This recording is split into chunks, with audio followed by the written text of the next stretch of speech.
All right, Peter Zablocki, welcome to the podcast, man. I'm excited to have you here. Awesome. Thanks for having me. This is awesome. Absolutely, man. It's going to be fun. And so I thought we would just start off if you want to give the audience just kind of an idea of what was life like for little Peter as you grew up. All right. So, crazy story. Actually, I was born in Poland, right? Huh. I didn't speak a word of English until I was about 11 years old. So, I'm actually speaking to you in a learned language. Hmm. And it's kind of funny because my dad came over to the US and he applied for, not applied, he sent out for the lottery, the green card Yeah. lottery. And my dad never thought, of himself as lucky, but believe it or not, we won the green card lottery. So as we're in Poland, I'm a little kid. I have an older brother, and my mom's, coming from work, and she gets this big envelope. Granted, this is communist Poland, so I had like one TV channel that was in black and white. I mean, this was a different world in the 80s, Dang. early 90s, and it's like, congratulations, you're going to America. So I mean, I was psyched. One of my favorite movies at the time was Star Wars, which still is, but the Yeah. first time I saw Star Wars was actually black and white. It was dubbed into German, and then because everything that came from the U.S. came through West Germany, Huh. communism. So it was dubbed into German and then redubbed into Polish with one guy doing a voiceover. So like Leia and Han were like, "I love you," "No, I love you more." One Like guy. that was literally one guy just doing all the voices. And I fell in love with Star Wars at that point. So every time I talk to Star Wars fans, I'm like, no, I'm a true fan. Like I fell in love with black and white, 13-inch, dubbed in twice with one guy Yeah. trying to pretend to make like love talk. Like I am a true Star Wars fan. But so we came to the U.S. when I was, I think I was 11. I was 11 years old when we came to the U.S. So it was very scary growing up in a sense because I didn't know the language. I mean, I went to Yeah. school and I had, first of all, first day of school, right? Because we came in the summer. Um, first day of school, everyone gets up and starts saying the Pledge of Allegiance, and I'm thinking to myself like, what the heck is this? Like, this is kind of cultish. Like, what is happening? Yeah. Yeah. Yeah. Not to mention that I don't understand what they're saying, so I get up to and I'm doing this whole like I'm just gonna mouth this. I don't really know what I'm Right. doing. Meanwhile, I'm like, was there like a summer assignment? Like, did I have to learn a poem? Like, what's going on? Yeah. Um, so it was really my whole life. I feel like it was always me being kind of like thrust into the situation and kind of just always making the best of it. Just like let me go with the flow. And I Yeah. literally learned how to speak English from watching like Big Bird on Sesame Street. Huh. Which on the TV I found on the street walking back from school. Which I was like, only in America will they throw out televisions. I like dragged this thing home. Like That's came home with literally hilarious. this big TV. I was in like sixth grade or fifth grade. My mom's like, That "What is this?" I'm like, "They throw out TVs here. This is crazy." like this So is yeah, the best place so ever. Free I bet TV. you weren't expecting that when you asked me about my childhood, right? I mean, that's nuts. Yeah. So let me ask you this, because I would imagine that coming here not knowing the language, you're 11 years old. Like, did you feel like an outsider, or did like because just talking to you now, you seem like someone who is a very social, charismatic person. And I'm curious, like, how did you develop that? If you came to the U.S., you can't speak to anybody. You're, maybe people are like, what's going on? This kid doesn't like talk to anybody, but it's because you Yeah, don't know the language. I didn't know the language. Yeah, and I would have to say that I'm definitely outgoing. There's no question about it. And I think a lot of that was definitely suppressed when I came because Hmm. of the fact that you're right. I couldn't speak the language, but I felt like it never really stopped me from making friends. Like my whole life, and I tell my kids, I have a 12-year-old and a 9-year-old. I got so much further in life by coming from like a position of kindness, and just of True that. being nice to others and being kind to others. If someone comes at me and starts yelling at me, I'm just as kind and as polite as I can be back to them. And they don't know how to react to that. So then they kind of start being kind to you. And as a younger kid, I was the same way. Even though I didn't speak the language as well, I still kind of always smiled. I always try Hmm. to help people out, whether it was helping a teacher, helping a fellow student, even at gym class. Like I guess I was decent, at playing soccer. So, Yeah. I mean, you're Europeans, I mean, Yeah. I Yeah. literally played Yeah. soccer on like concrete with a ball that was like 50 years old, but a lot of scraped knees. But, so it's almost like I always was outgoing, even though I didn't speak the language, as weird as that sounds. Yeah. Well, what's interesting is there's like a lot of studies out there that show when you look at communication, 7% of communications is the actual words, and then Yeah, 55% is your body language, and 37% is tonality. And so what's that makes sense interesting, now. Yeah, is Yeah. like you may not have had that I never thought of 7%, that. Yeah. but the other 93%, like your body language was probably open, like a friendly sort of energy that you Yeah. brought. And then your tonality in the little English that you could speak, if it had kindness in it, Yeah. maybe people picked up, hey, this guy may not know how to say much because he doesn't know language, but he seems like a good guy. And I think it's Yeah. interesting. Like, so many times we go throughout life and we think to ourselves, whether it's like a conversation with a cute girl you're trying to talk to, or a job you're trying to get, or something like that. It's like oftentimes we come back to this thing of, well, what if I say the wrong thing or do the wrong thing? And what's crazy is you look at it in that type of a situation is your words are 7%. Right. So like Wow. even if Yeah. you may not say you may not say the right thing at the job interview, you may not say the quote unquote right words to the cute girl you're trying to talk to. But if you can show up in the other 93%, if you can show up with your body language just coming from a confident place or a place of just being open, being kind, like you said, and in your tonality, you can just reflect again, being kind, being generous, being someone that, wants to help or something like that. Then even if you get the words wrong, you still Yeah. got 93%. Like if you could go to anybody and say, hey, you could screw up all the words and I'm still going to give you a 93% chance Yeah. at this. Like Can't beat that, right? you can't beat that. That's pretty good odds. So I Yeah. think it's just interesting, and for anyone listening to this, it's like, just remember that your words aren't the most important thing. You may Yeah. not know the right words, but if you can do body language and tonality in a positive way, you can still get some stuff done, even if you don't know Yeah. the language and you're 11 years old in a country you've never It's been where you're getting nuts. free It's nuts. TVs. I know. I was like, what is this? However, learning the language actually came really quickly. Like I can't even pinpoint exactly when I said, Really? hey, I know it. And I think it's also because I kind of got friends right away. And regardless of the language barrier, you communicated somehow. And I know for a fact, like my older brother wound up hanging out with a lot more of like the ethnic Polish group of Hmm. kids. And I didn't. I kind of just jumped right into and was living my Goonies life. Like this is Yeah. great. We're gonna find a pirate ship. Like with all my American friends, and so I kind of picked it up a little quicker than he did. Interestingly enough, so Interesting. you just go with the flow. I think my whole life, and I tell my students who are super stressed out all the time. As I teach high school. I've been teaching high school now for 17 years. So I always tell them just kind of go with the flow. Take a deep breath. Like you got this. So many things are outside of our control that you just kind of have to ride the wave sometimes, just like see where it takes you.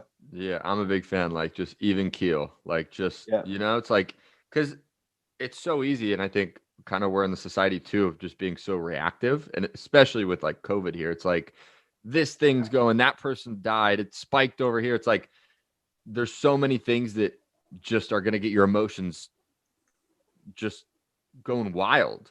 Yeah. But it's like at the end of the day, if it's out of your control, is it worth letting your emotions get super riled up if at the end of the day, like you said, it's external and you can't really do anything about it? You Yeah. know? Like my big thing, especially when I talk to my students and something that I've taken on my whole life, um, is the idea of I try to divide everything that's happening to me and every thought that I kind of go with, because I tend to actually, I think all of us have anxiety. It's just how we deal with it. That's ultimately, the magic word here. How do you deal with it? Yeah. But I tend to look at everything in my life and divide it into possibilities and probabilities. And I use this advice and I say this to my students all the time that, you know, sometimes I have a student that says, I failed this test. It's a calc test. It's going to ruin my GPA. And I'm going to drop down in my class rank. I'm not going to go into college. And I'm like, well, yeah, that's possible. I mean, anything's possible. Possibly a plane is literally going to fly over this building and fly into this building and kill us, because that's possible because there's planes flying above, right? Yeah. Or it's possible that I'm going to go outside and a school bus is going to literally kill me by hitting me. Like that's possible, but that's not probable. So I tend to think like probably I'm going to walk out of this building, walk to my car, and everything's going to be just fine. you Yeah. know so, and I try to say the same thing to my students, is that look, possibly anything is possible, but you have to tone it down and try to live in probabilities, because I probably, like that. guess what? Like, yeah, you're going to bomb this test, but probably, what do you think is going to happen? What's the worst that can happen? And they're like, well, I mean, I'll probably drop the average. I'm like, all right, so probably, okay. And if your average drops by 2 points, what's probably going to happen then? Well, Probably. And before you know it, once you start Yeah. living in probabilities, they're like, oh crap. Like, all right, I ain't bad, Mr. Zablocki. I'm like, all right, great. I'm like, I hope you Yeah. have a great day. And, just Nice. try to live in probabilities, not possibilities. Because if we get lost in possibilities, crap, it's like Donnie Darko. We're gonna die because a plane's gonna hit our house. Like, Yeah. ultimately anything's possible. I love that. I love that, man. So let's say we continue in your life, you learn English, you Yeah, still get this free TV, you're I jazzed, know. It's you're awesome. digging the US. And eventually you go off to college. And I'm curious for you, like, did you have any sort of an idea of what you wanted to do with your life at that point, like when you're going to college, or you're just kind of going with the flow? No, yeah, go with the flow. Always go. Everything happens in my life according to chance, you might say. I'm married to my high school sweetheart, and the way Nice. starting with that is, first of all, she was like the captain of the cheering squad, and that was me. Like I have no idea how this happened. Sometimes like I catch her looking at me when we're sitting on the couch, now, and she's like looking at me, and I'm like, she's probably thinking like I could have done better, but I mean, she could have. I'm not gonna lie, but like going to high school, we got put in a group together, because I would never have the balls to talk to her. And because we got put in a group together, our teacher at the time's like, well, you guys should exchange, AIM or instant message. This is pre, Yeah. internet's like a new thing. Um, so I'm like, oh, this is great. Like, I'm going to get to talk to this girl. It's going to work Yeah. out. So that happened by chance. I literally was put in a group with her. But even from that perspective, going to high school, I was always semi-creative. Like I draw a lot. I used to write poems, things that like I guess normal kids wouldn't do. I guess that's kind of abnormal in a sense. I did wind up Okay. hanging out with all the popular kids in school, but that was primarily because of my girlfriend, cheering and all that stuff. I was Yeah. just there, but I did not want to go to college at all. I actually wanted to. Hmm. This is going to sound really weird because talk about aspirations. I wanted to become like a house painter. And the reason for it is because I used to always put in, this is pre-podcast, but I used to put Yeah. in like books on audio, right? And I would listen to them like on my CD player, and Yeah. I would paint, like whenever someone needed something painting, I'm like, Dad, I'll do it. Oh, I'll do it. And I felt Yeah. so calm because you had that feeling of accomplishment afterwards. Yeah. Like there's not many jobs where you could walk in and you could be like, you know what, that wall was white and I just put 2 hours of my labor into it and now it's blue. Like I did Yeah. that. I could finish the day and feel accomplished. And I love that idea. And I was telling my dad, like, Dad, can you lend me some money? I'll get a van and I'm going to start painting. And my Yeah. parents gave me the whole, like, we came to this country and you're not going to be okay. All right. So, I got one of those, like, you need to go to college because we did not come to this country and work with our hands. So that way you could work with your hands. And I'm like, fair Yeah. enough. So I had to pause my, like, being a house painter dream. Yeah. So I went to college and I really had no direction as to what I wanted to do, except, I kind of walked into one history class and my professor just actually, I was genuinely interested. She kind of explained history in a way to me that felt like a story. And because I was identified with telling stories, reading Yeah. stories, drawing stories, I kind of identified with it. And I was like, oh, you know what? History is actually kind of fun. Um, and then it was like, all right, well, first of all, this is terrible, but I went in as a psychology major because I declare something. Right. And mainly because my friends are like, dude, all cute girls are psych majors. You need to be a psych major. Mind Nice. you, like I'm dating somebody, but I'm like, oh, you're Yeah. right. I'm 18. What do I know? And then I switched to history, and I was like, well, what am I going to do with history? And it was the same thing. It dawned on me that like I kind of like people, and people tend to respond well to me. So I'm like, Yeah. well, I guess I'll teach. And yeah, well, I mean, I finished college. I actually got hired right away. I went to my first ever interview. I was a month away from graduating college, and the guy offered me a job, like on a spot. He goes, As I a want you to teacher. teach for me. This is great. Yeah, as a teacher, he's like, I want you to teach for me. So then I walked out, and I was like, well, great. I guess I'm not starting my painting business. Yeah. Like one thing led to another. Like, all right, I guess I graduating college now with a degree in history and teaching, and I just got a job in it. So I guess that's where we're going. So it's not really inspirational per se, but once I became a teacher and I was put in front of a classroom, I kind of felt like, hey, you know what? Like I could really mold and influence, some of these Yeah. kids. And I'll be honest with you, most of teaching, and since then I've went back to school and I got my master's in American history and additional like 30 credits in American history. But most of teaching for me is really connecting with students in a way that like they look up to you. You know, you're like adult figure in their life that's Yeah. not a parent. It's not a boss. And you know, they talk to you about random stuff and they almost always look for advice. I mean, when I went to school, my favorite teachers were not the ones that taught me that, or I remember them teaching me these specific things. I Right. remember how they made me feel. Like that was more important to me. Like I would go into a classroom and be like, you know what? Like, you know, this lady made me feel so comfortable, and I felt like it was okay to make a mistake, and it was okay to kind of, you know, have a bad day in there and not be judged.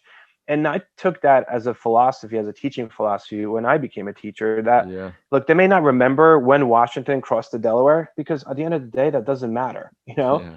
But like they'll remember how to think critically, and they'll remember Yeah. how to question things that are put in front of them, and most importantly, they'll remember to challenge their assumptions. You know, like someone walks in a room, like don't assume, never assume. And that was kind of my thing. It's like, you know, I could teach these kids some life skills.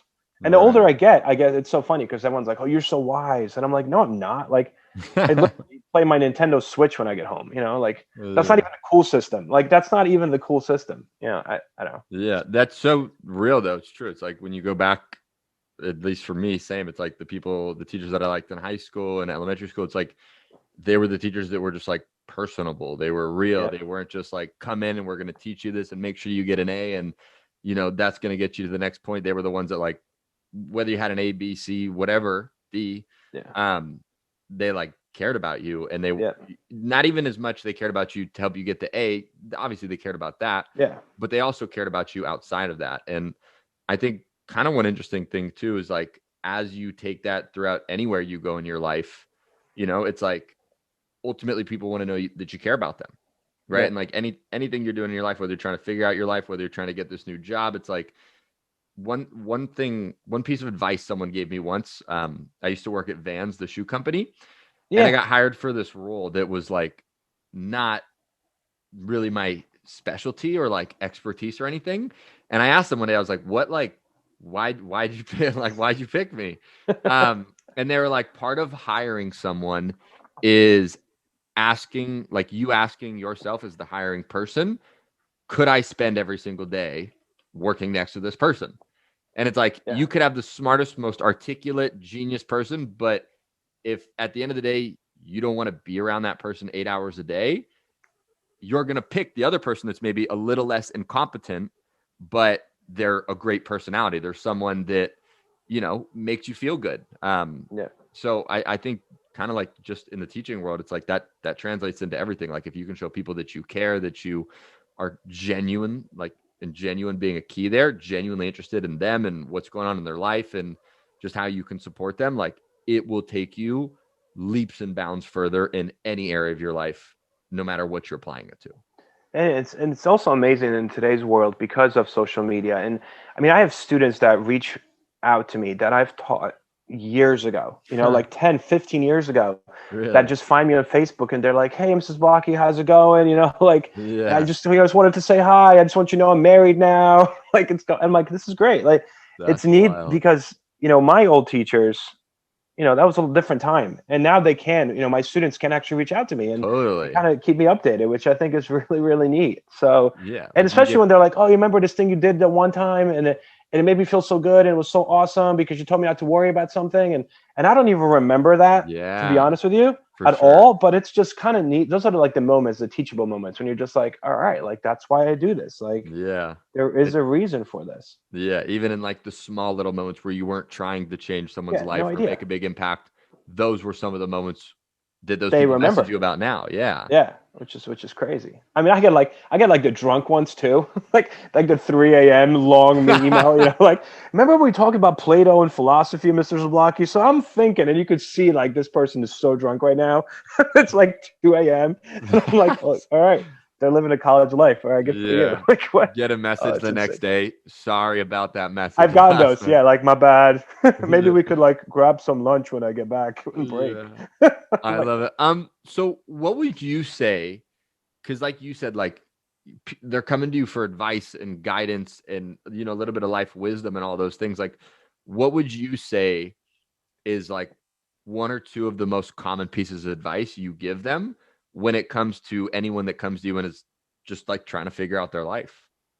I think the best medicine for anything, regardless of the worry, and obviously it could be something as simple as a test, or something like someone broke up with me, or my parents are getting divorced, or even my grandma died. Ultimately, these are all different levels of worry. For sure. But I tell them that the best medicine, unfortunately, and it's a hard pill to swallow, I guess the medicine metaphor, is time. Time is, the best medicine. And, it could rain. My dad always told me that, life is beautiful. That's like my dad's saying. And if I wasn't too much of a I love chicken, I would that. get that tattooed on my arm. I actually had my dad write it out for me so I could like get his handwriting tattooed on my arm, but I'm Huh. so petrified of needles. But you know, like life is beautiful. And I try to tell my students, one piece of advice I always have for them is that life is also very much like weather. And, it could pour, it could rain tremendously for a day, for 2 days, a week. It can even rain for a month, and you're like, oh my God. But inevitably, the sun is going to come out. Like it Yeah. is going to come out, whether it comes out tomorrow or in a week or even in a month, or if you live in Alaska, God knows when, but inevitably, right, the sun will come out. So I try to tell my students that, like, look, right now, what's happening is, you're getting bogged down in this rain, in this, in this dark cloud over you. But I need you to know that even whether you stress a lot and you stress yourself to having high blood pressure and you stress yourself to wanting to drink or eat, even binge, eating at 2 a.m., doesn't matter what you do to yourself. Ultimately, if you just sit there, this will pass. Yeah. Like you eating more at midnight is not going to make you feel better, but ultimately in a week this will feel better because time is going to heal that. Yeah. Things pass. And obviously if someone passes and dies, you're not going to bring him back, but what will get better, the sun, in that retrospect, I guess, or in that aspect, would be the fact that you will start to think about and reflect in a much more calm way after a week than if you are after a moment. Oftentimes, I have students that get really upset about something and they start screaming, yelling, and cursing. And I'm just like, all right, well, you good now? Like, you good? All right. Yeah. So, like, you could curse all you want, but it's not going to fix the fact that you just bombed this test. It doesn't matter. Right. It's not going to do anything. So, just like calm down a little bit. Let's think about this and just know that things will get better. They always get better, Yeah. So that's one piece of advice I always give them. I love it. The That other one is, right. The other one is like sometimes we all need to cope in different ways. So, like, if you have to cry, I tell my students, like, dude, I'm a 38-year-old man. I cry. I mean, if I have to yeah, cry, I cry. Like, it's just what for it is. sure. And and there's nothing wrong with that. So if you feel like you're just bombed a test. Now, there's two things you could do. You could throw your desk, or over, or your girlfriend broke up with you. You could start punching lockers, right? Or you could go and stall in the bathroom and cry. Like, we all have our ways of coping, and sometimes we have to release that emotion. It's about guiding that release into something that, like, don't punch a person. Like, that's not Yeah. going to end well. Yeah. But Yeah. if you feel like you need that physical, or like you need that physical aspect of like, I am raging right now, then go to the gym, go for a run. Right. What I mean? Like, use something physical. Every school has a gym built into it. I mean, they all have. We could go to the gym and Right. downstairs. So, and if I tell them, if you need a pass, and because you're in math class, come to me, I'll write you a pass. Doesn't matter. Go to the gym. Don't punch a person, don't punch a locker. Go to the gym Yeah. downstairs. And if you have to scream and curse, you know what? Come get me, get a pass, go outside, and just like go near the tree and scream and curse all you want. Should Yeah. you do that, in front of Ms. V? Probably not. She might get Yeah. upset. Yeah. So, like, don't like hold it in. If you have to let it out, but channel it in a way In a that it smart way. doesn't, yeah, it doesn't bring you more issues. And then I my third love one, I that. already kind of said that to you, is that, try to place yourself and everything that happens to you in probabilities, not possibilities. Yeah. I So love it. it's crazy. Like, I'm supposed to be teaching history, but isn't that crazy? I know Yeah. teaching is a Good odd history. profession. You'd be a good history teacher. I would have been down to have you as a history teacher. That would have been It's cool. it's an odd profession. Yeah. Nuts. So, one thing I'm kind of curious that we can navigate to now is, you've been teaching for This is 17 my years. 17th year. Yeah, Yeah. So teaching for nuts, right? 17 years, and just recently you came out with a book. I So, did. fill us in. Where does this come from Nuts. that you're I teaching know, and then right? one day you Nuts. go, I'm gonna become an author. It's so funny. that's also one of those, like, it just kind of happens to you stories. Yeah. History's always been something I was interested in, always, since the very beginning. Even when I came to the United States, I never thought of it as a profession until college, but I mean, I was Right. always interested in it.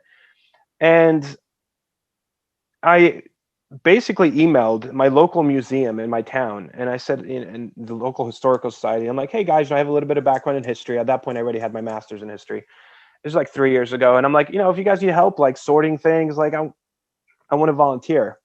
So they're like, yeah, show up. So I showed up to a meeting, and first of all, I'm by far the youngest person in that society, right? I mean, you can Yeah. probably imagine that.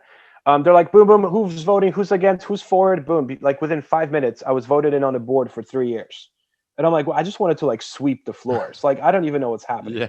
Yeah. Within a year and a half, they vote me to be the one of the town historians and a vice president of the historical society.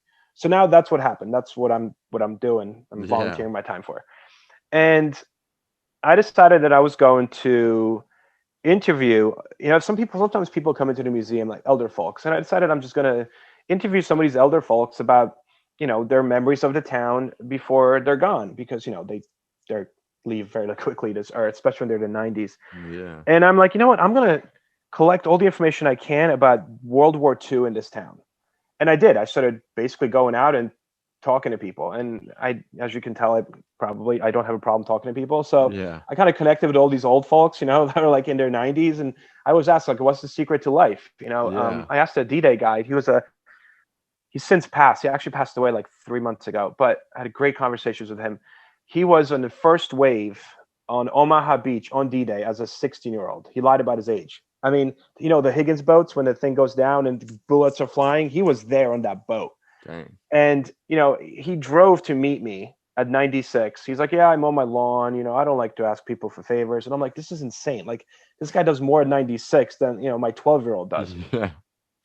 And, I was kind of inspired, not potentially, most definitely by him and other stories like his. He always told me, he goes, you know what? You stop, you die. That's what he told me. That was his secret to life and longevity. He goes, you never stop. He goes, Yeah. even if you're retirement, that's just another job. Retirement's another job. You never stop. And I was like, all right, I'll take that. Dang. Good advice. Love that. Um, and then COVID stopped him, which is crazy, the world we live in. But so anyway, I started writing down all these memoirs, and I'm like, you know what? Maybe I'll just write a book about World War II. I mean, there's so many awesome interviews. I met so many awesome people that I Yeah. felt like I should do something with this. Right. But let's get into the book I actually did write. Because as I'm meeting all these people, all these elderly folks are like, there's this crazy murder that happened in the 50s. And I'm like, oh, that's awesome. But like, let's talk about World War II. Yeah. And then I go meet another person. They're like, I'm not supposed to be telling you this, but it was this murder that happened in the 50s. I was like, dang it. Look, now I'm kind of Yeah. curious, Yeah. So I started Googling, and I'm like, all right, murder, 1950, 51, 52. I went through, Denville murders, anything, nothing popped up. Huh. And I'm like, well, if it's not on Google, it doesn't exist. And then I met with someone that used to be a police officer in town, like 40 years ago. Huh. And he's like, no, you need to look in this spot. And I was like, all right. Well, anyway, I uncovered this super hidden story in my town where 13 teenagers baited a pedophile to Lover's Lane and murdered him in 1953.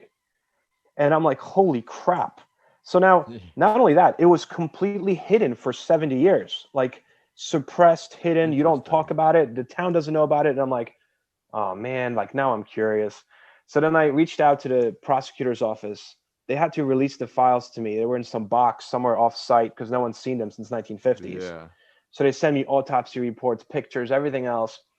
You got And everything. everything. I mean, they gave me like the kids. This was the largest indictment for a single murder in all of American history. It's insane. So this pedophile, he was homosexual, but he was a pedophile in the sense that he had sex with 13-year-old boys, goes to maximum security prison for this, gets out of prison, comes to my town in 1953 and tries to pick up more younger boys. And these kids are like, well, we're just going to drive him out of town. And, things kind of turn a little sour and they wind up beating him to death. So super suppressed, like uber super suppressed. Once I kind of wrote it all out, I actually wrote it and put it in a binder at the museum. Like I literally just put it in a binder amongst Yeah. books in a museum. And I'm like, well, I'm done. Like I'm not a writer, I'm a history Yeah. teacher. And the board president and the board were like, you should probably like send that somewhere. Like you did a lot of investigative work. You should send it somewhere. And I'm like, where am I going to send it? So they're like, well, look up at some publishers. So I went so like ass backwards about this because now that like I know a little bit more about writing, you're supposed to write like query letter. You're supposed to like really, it's There's like a like a whole big deal to get published. It's a right. process. There's a process. I basically just manuscript dumped on like 2 publishers. I just like send in my home. First of all, you shouldn't even do that because it's like they could steal that technically, Yeah. copyright stuff. I just like send it and I was like, hey, my name is Peter. I'm a teacher. Like, what do you guys think? And 2 publishers, the 2 I sent to, got back to me within like a week, and they're like, "We want to sign you. We want to sign your contract." And I'm like, "What? Like, all right, well, how does that work?" Yeah. I think it's crazy too, and it's like kind of like a theme in your life that it's just like, it just and happened. I love living by this too. It's just like just flow. You know what I Yep. mean? Like you go to this meeting, you think you're just gonna like sweep the floors. Now you're the vice president. All of a It's sudden it nuts, leads you to right? these interviews, and then it leads to a book, and it's all just because you're one just like flowing through life, and then 2 also it just sounds like you have like a ridiculous curiosity for just life and learning, and whether that's through a conversation with someone in their 90s or through just showing up to something where you can help. It's like so many beautiful fruit have come from that into your Yeah. life. Yeah, like you don't try. Like my big thing in my life is that like I never really tried to become a teacher. I just became a teacher. I never tried to become a writer. I just became a writer. Yeah. So I got this book deal for this book, and I actually signed off the proceeds to the museum. So if anyone buys this book, you're helping a museum. I don't Nice. get a penny from it. I figured, it felt like the right thing to do. But it opened a lot of doors for me because the guy, my editor, is like, I like your writing style. Like, have you like if you next time you write something, let me know. And I'm like, well, actually, I just finished a book about World War II. It's full of interviews. And he's like, Yeah. all right, send it over. So like I did. This is Arcadia Publishing, and he gets back to me a week later. He's like, dude, I want to sign another contract for this book as well. And Let's I'm like, get out go. of here. I'm like, what is happening? So also same thing. I signed off the proceeds to the museum. And Love then, that. COVID hit, and I'm just kind of writing. And so my World War II book comes out in August 9th. Nice. And then I wrote another book about airplane crashes in Elizabeth, New Jersey, in Newark. 3 airplanes took off from Newark in 1952. And within 58 days, 3 huge airliners crashed into Elizabeth, into buildings, killing people like crazy.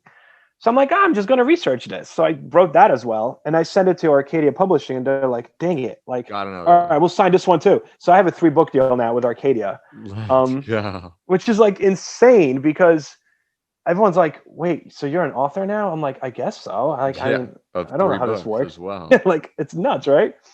Meanwhile, I Nice. started a podcast too. So I'm kind of nowhere near the production you have going here, but my buddy and I, my best friend and I, both history teachers, when COVID hit, we kind of missed talking about history with our students. Like it was Yeah. different when this whole started.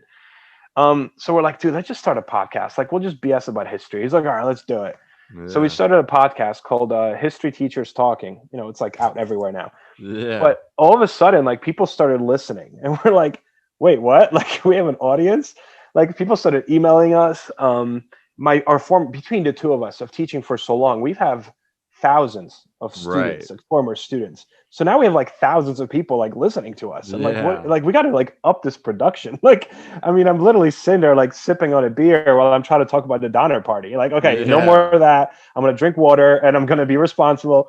So, I have a podcast going now. I just became a writer for a Weird New Jersey magazine. My first article for them comes out next month. I have 3 books coming out, and I did not seek out any of this, Yeah. which is crazy if you Yeah. think Well, about it. let me ask this. I mean, Peter, if people want to get more info on you and everything you're up to and just stay updated with everything you're working on, where's the best place for people to stay in touch with you? You can find me on Facebook. You can just type in Peter S. Zablocki, Peter Zablocki. So I have like an author's page that pops up. Perfect. My publicist told me I need to do that. Again, I'm a publicist. Isn't that crazy? I don't even know what's going Yeah. on.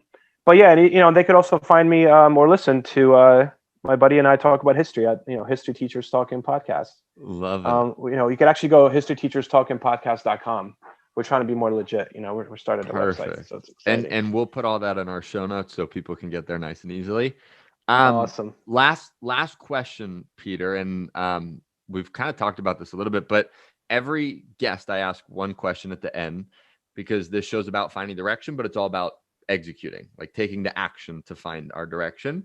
And so I would be curious, like, what would you say is one piece of advice you would give someone listening to this, something that they can do in the next 24 to 48 hours to start finding direction in their life? So I'm a firm believer. Everything that I did start in my life that I thought way ahead of, I failed at. So if I said to myself, I'm going to lose 25 pounds, I failed at that. But if I told myself, you know what, I'm going to go for a walk today for a half hour, and I'm just going to worry about that one walk, I did okay. And the next day I got up and I told myself, you know what, I'm going to go for another walk, and I'm going to walk for 45 minutes. And that's all I cared about was the fact that I'm just going to do this one step. Yeah. And then ultimately, a couple of years ago, I lost like 30 pounds because every day I told myself, I'm just going to go for a walk. Yeah. So my one piece of advice, finding direction is, I do believe that it's important to set goals, 100%, but make sure you set your goals in small increments, because if you tell yourself, I'm going to lose 30 pounds, and then on Tuesday, let's say Monday, you're good. You work out, you eat well. Tuesday, you have a crappy day at work, and you go home and you just eat pizza, right? And then by Tuesday night, you're like, well, that was that, right? No more diet. That sucks. So then Yeah. you wake up on Wednesday, and you're like, well, I'm not working out. I'm going to have this huge coffee with all this milk. It's done. Don't worry about Tuesday. Worry about Wednesday. When you get up on Wednesday, tell yourself, you know what? I'm going to start with a healthy breakfast, and I'm just going to have that healthy breakfast.